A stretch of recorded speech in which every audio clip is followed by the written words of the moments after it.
Hiya, croeso, welcome to Pod Profi. What's your name and what company do you represent? My name's Leah Jones. I represent Stellar Energy and I'm the Digital Marketing Manager. And my name's David and I'm the General Manager at Stellar Energy. Leah, who influenced you to enter this field? In all honesty, I kind of entered this field by accident. So I'm a recent university graduate and I was looking to pursue a career in marketing, and I was applying for marketing roles across all different industries. I've always had a passion for environmentalism and sustainability. So it's been quite a happy accident actually that I've ended up in the renewable energy space. And David, how did you enter this field? I've been involved in processes and procedures in businesses for quite some time. Back in 2014, 2015, I had my own business installing domestic solar panels. I met one of the guys who we're currently working with now, and about 3 years ago, he approached me and said that they've got good standing in the eco sphere. He explained what it stood for and how it was helping people to improve the energy efficiency of their homes through a government-backed grant. When I heard those words that it was a kind of good cause, I thought, why not? And that's how I got involved. Wow, so just to double check, were you an electrician? No, I wasn't. No, I was actually involved in the marketing side of it. Oh, wow. Yeah. And then that's how the doors opened Absolutely, your way. yeah.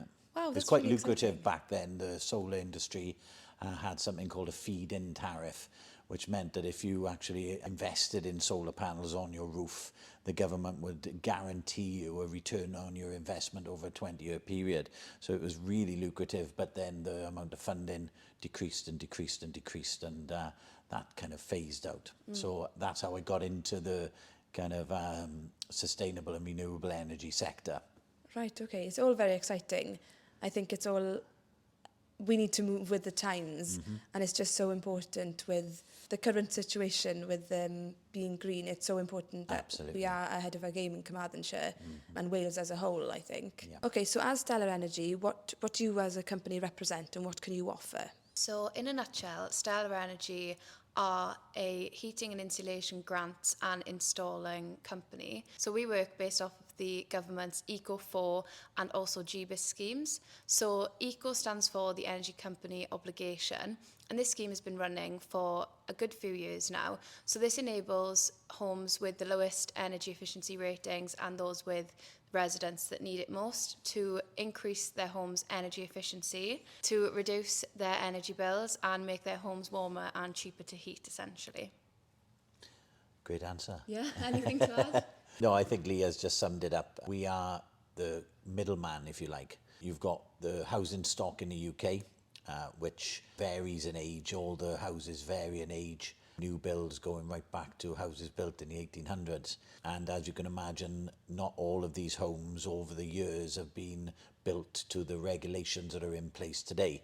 The technologies, the materials that were used back then are not the same as modern builds are made. So the aim of the Eco Grant Scheme is to find these properties, and then the money is then made available through the energy companies.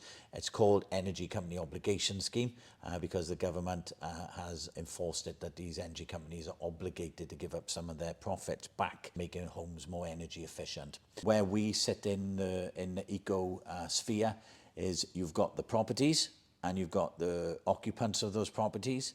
Then you've got the energy companies with the funding, and Ofgem, who kind of govern the whole thing, and then you've got Stellar Energy right in the middle, and we're the ones who are saying, we've just found this property, Mrs. Jones is living there, she's freezing cold, her energy bills are through the roof, we think we can help her.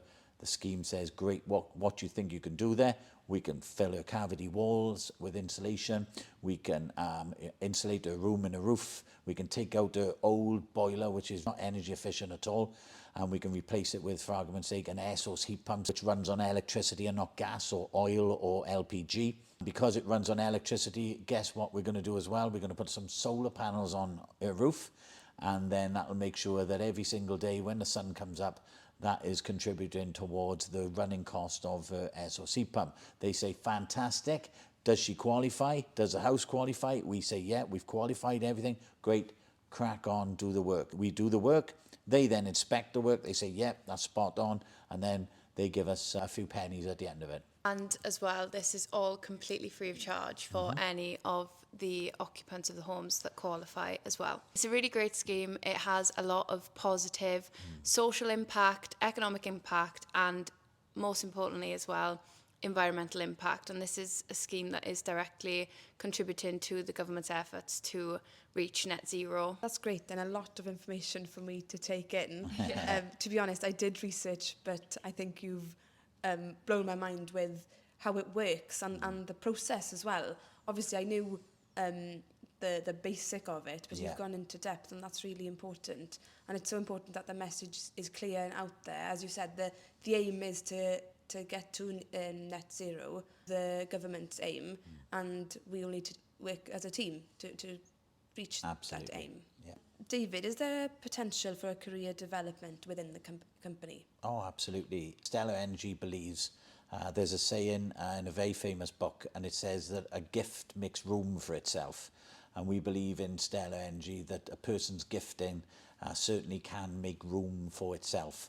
For argument's sake, we have a gentleman, his name is Dan, and Dan started off as a labourer with us.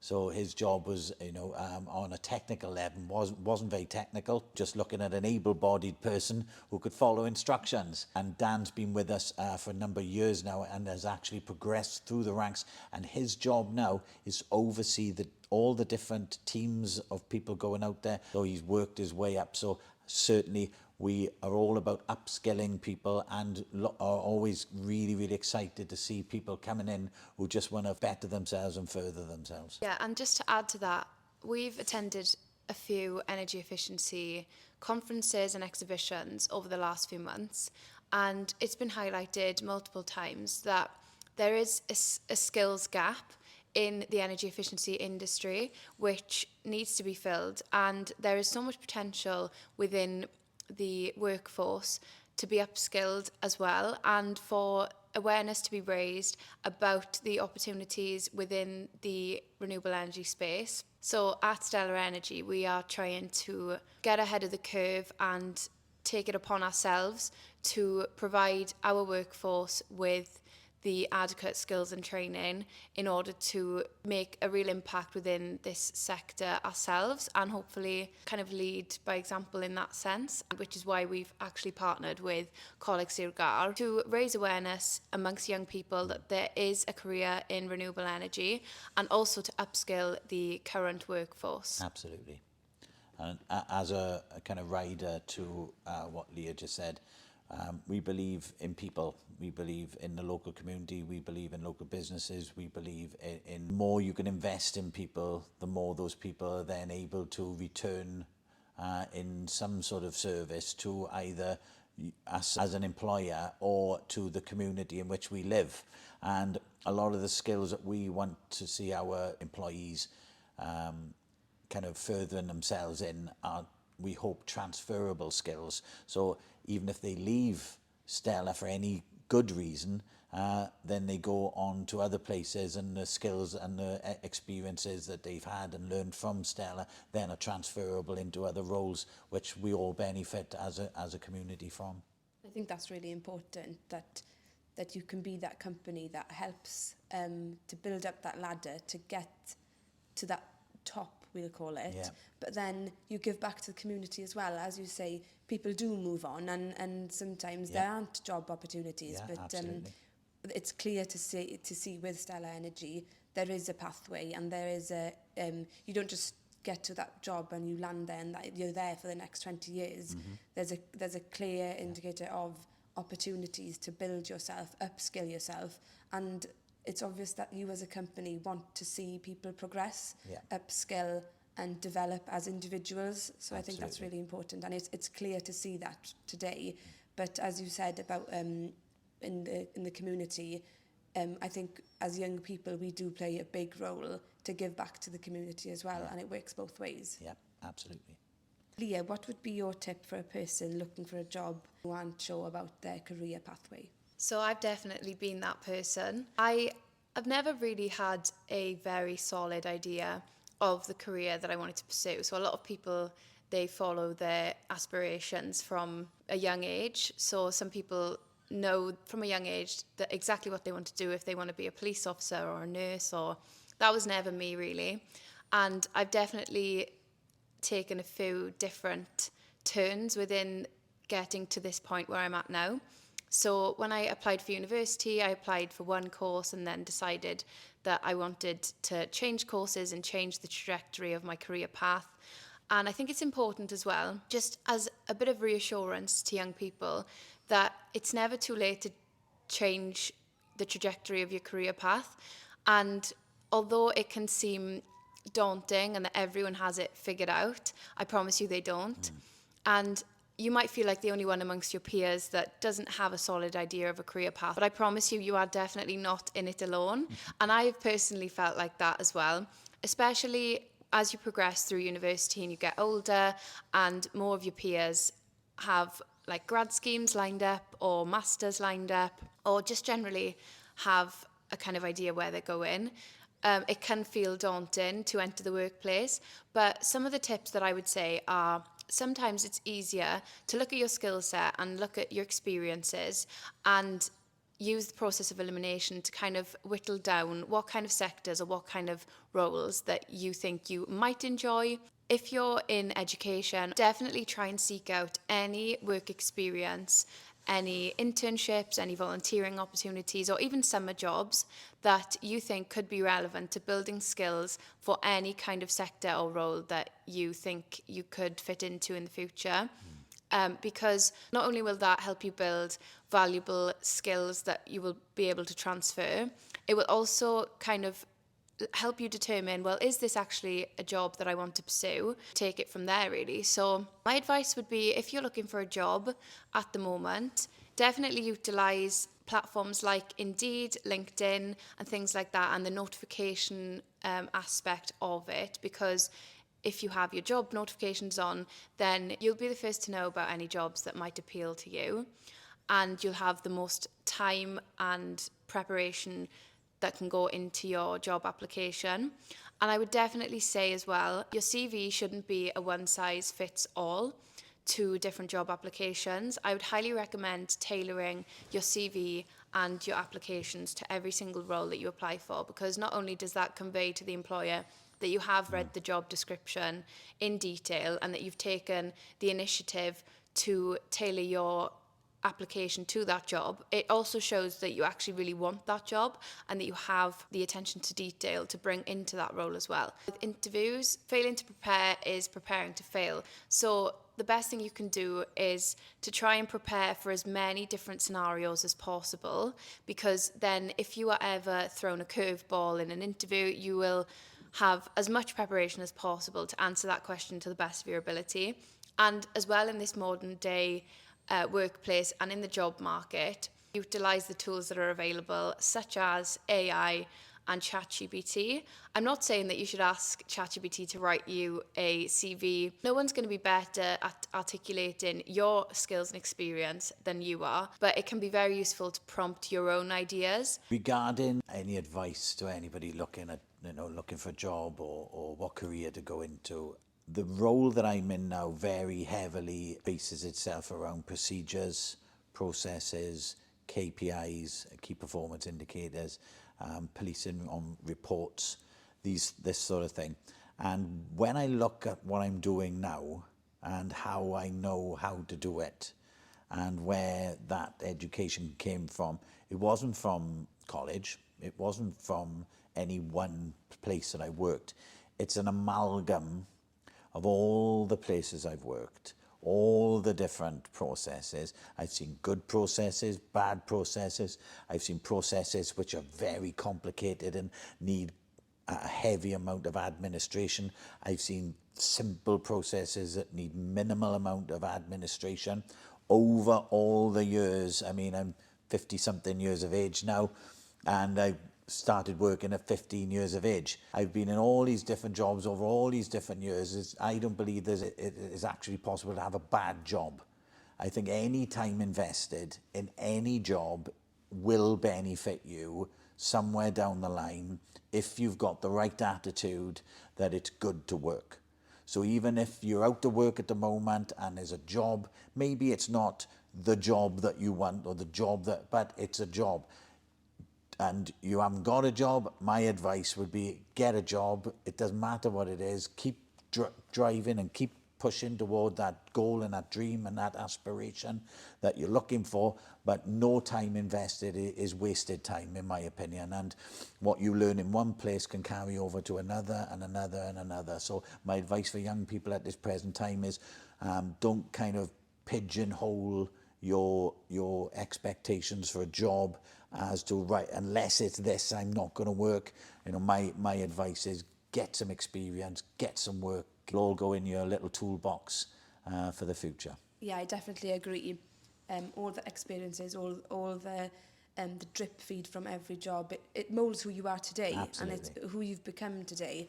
And as you said, Leah, about young people having a pathway, there's so much pressure and so much from the schools. They're promoting go as teachers or go as a policewoman or do this, do that. But really, you might not know until you graduate. You might not know until you see that job coming up and thinking, actually, that might be for me. Or, as you said about work experience, take every chance you can, try it out. If you don't enjoy it, you don't enjoy it. But it's the only way you find out. If I can just give an example, going back to the gentleman I spoke about earlier, Dan. At no time did Dan sit there and look for a job like the one he's got now. It wasn't on his radar. When he was a child and the teacher said, what do you want to be when you grow up?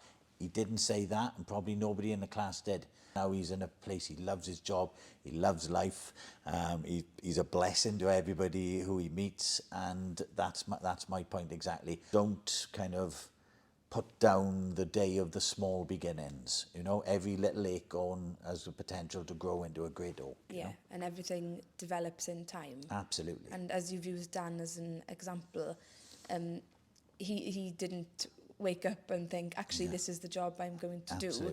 And today he's thriving, his work ethic is through the roof, and he does what he enjoys daily. Exactly. And I think that's so important. Yeah. What's the saying? If you find a job you enjoy, you don't work a day in your life. Absolutely. And that's so important. And you're not going to find that on the day you graduate and you apply for a job. It's not going to be that first job. Yeah. It takes time to find what you want to do and what's the job for you. And I think Leah hit the nail on the head when she said about a process of elimination, you know.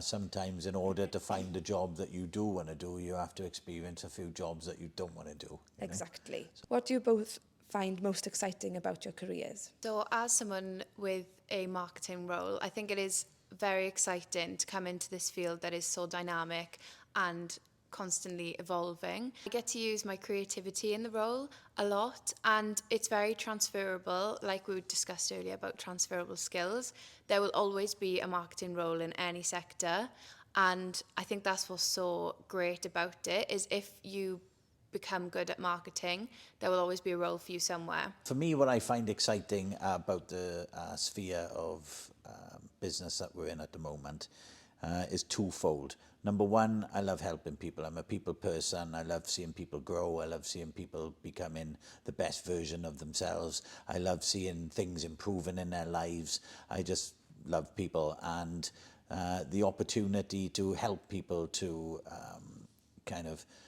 live in warmer homes and to have lower energy bills, that just ticks all the boxes for me. Money is tight for a lot of people. They want to do these things. They know they need to do these things, but they don't readily have that kind of money hanging about to be able to do it for a lot of people. So especially with the Eco Grant scheme and the GBIS scheme, it gives me an opportunity. I know I'm going in every day and I'm making a difference in people's lives, you know, and of course in the workplace as well, get to impart into that and kind of be around a lot of great guys, have some sort of influence in their lives and kind of shed some positivity and some wisdom to them. So that's kind of one side that I really enjoy about my specific job that I'm in at this present time.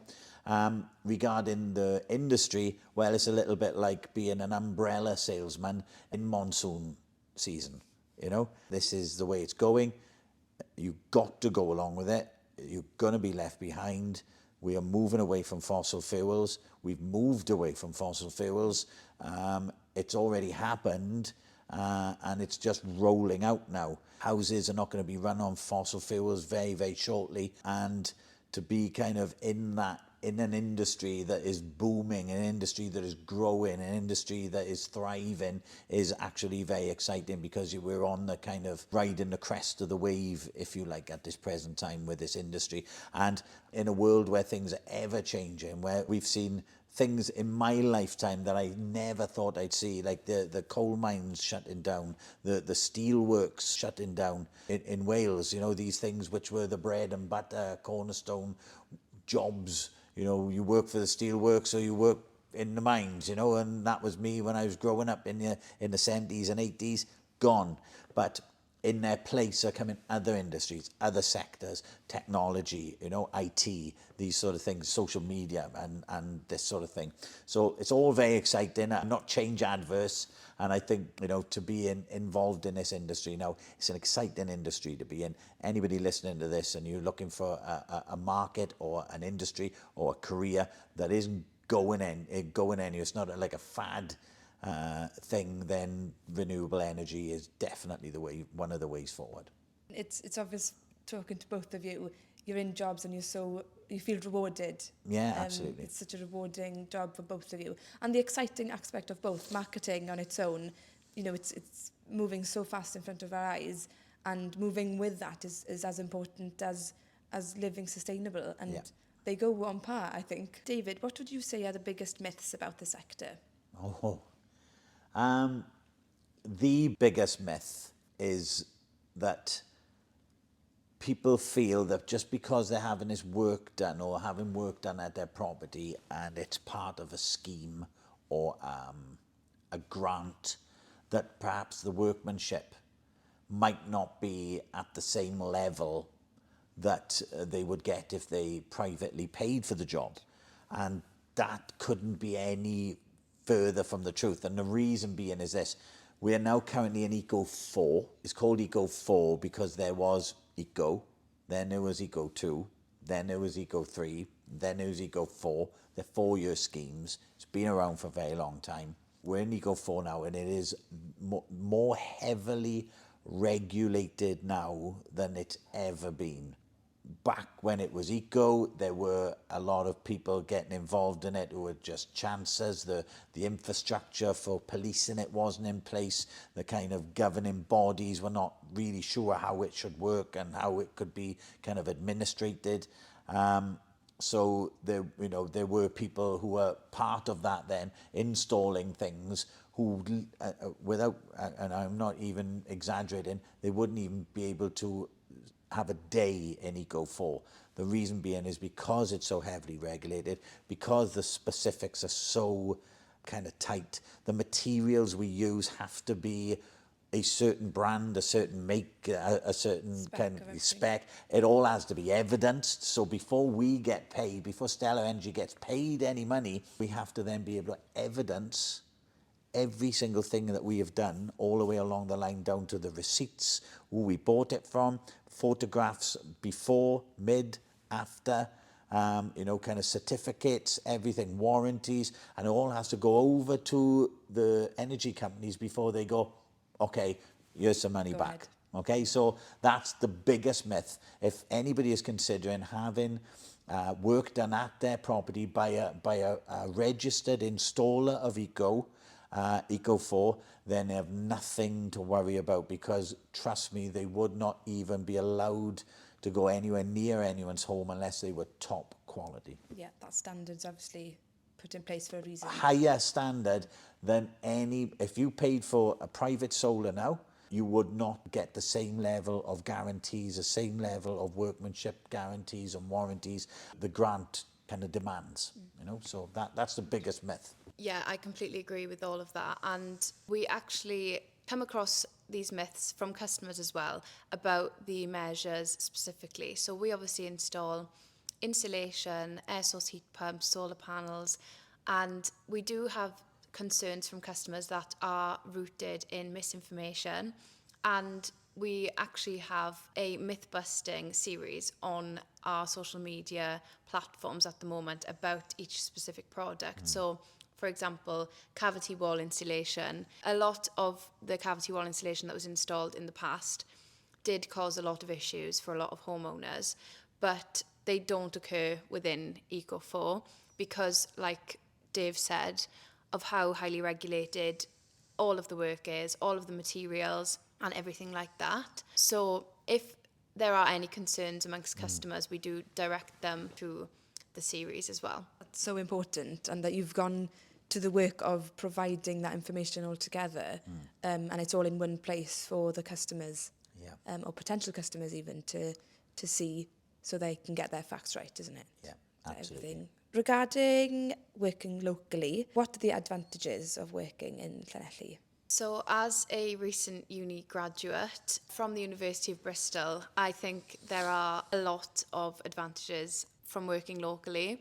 Working in a big city, somewhere like Bristol or London or even Cardiff, the cost of living can be astronomical.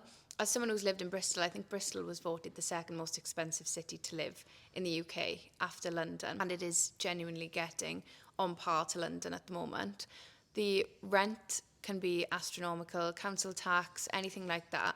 It can genuinely drain a lot of your earnings. So living locally can improve your financial situation a lot, and it can enable you to save a lot of money towards your future. So buying a house, saving for a deposit, or going travelling, anything like that. It does increase the amount of disposable income in your pocket as well. Within the Eco4 scheme and renewable energy in general, because of the nature of the work we do, a lot of the homes and the people that we help do live in rural communities. The opportunities for jobs as well, in terms of pay, are pretty on par with jobs in the big cities. So in a conference we attended last week, one of the speakers highlighted that being a solar PV installer in a rural community or in a village or town like St Helens he was referring to, the salary difference is not much different to being an installer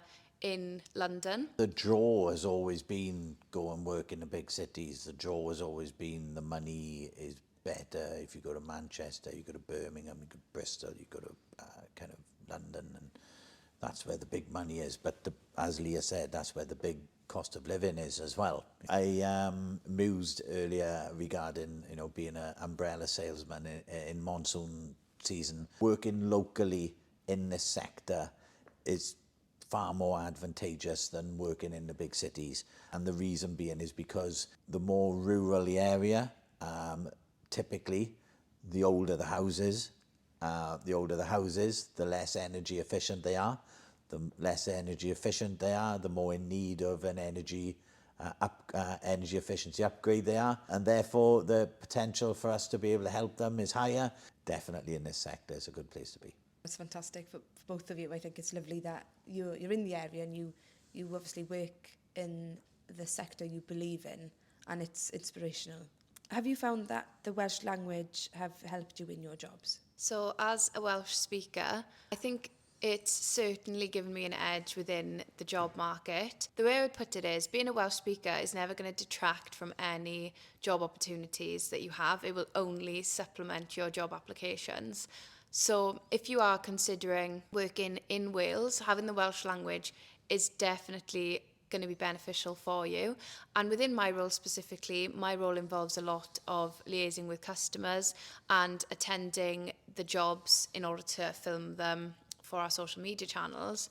And as we've said, a lot of the homes that we install our energy efficiency upgrades in are in very rural communities, and a lot of people's preferred language is Welsh. So if you can speak to people in their preferred language, it is definitely a benefit. I personally don't speak Welsh. Much is a big regret of mine. If I could go back in time and invest time in that, I definitely would. From an employee's point of view first, I wish I could speak Welsh sometimes. We speak especially in this area. I speak to people and they say Siarad Cymraeg and I have to say no, and it's like, and you can almost I can almost hear them go, oh, you know. But it's great then when we come across CVs then where we see that people are Welsh speaking. So from an employer's point of view, I don't want to put anybody off who doesn't speak Welsh. I don't want them to think, you know, they're at a huge disadvantage, because your skill set is your skill set, unless it's specifically geared towards Welsh-speaking people. Don't be put off by that. But honestly, if there's 2 CVs in front of me, they are kind of equal on merit. Both have done very well in their interviews.